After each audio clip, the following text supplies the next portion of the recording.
Hi sis, ayan, meron tayong parcel na dumating ngayon. Oo.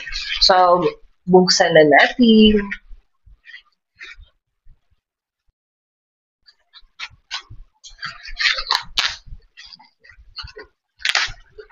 So, naka-bubble wrap.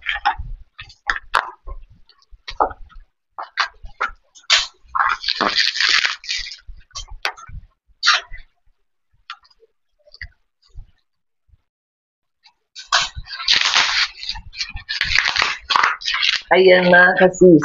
Ito na siya. Ayan. So, umorder tayo ng Pet Mara para sa puppies. Oo, ito yung meatloaf para sa mga puppies ko, mga kasis. Ayan, so meron tayong mga flavor na nakuha. So, lambs vegetable and beef vegetable. Ayan mga kasis.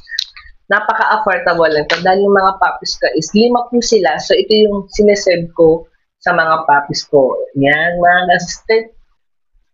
Ilang grams to? Parang 130 grams. Ayan.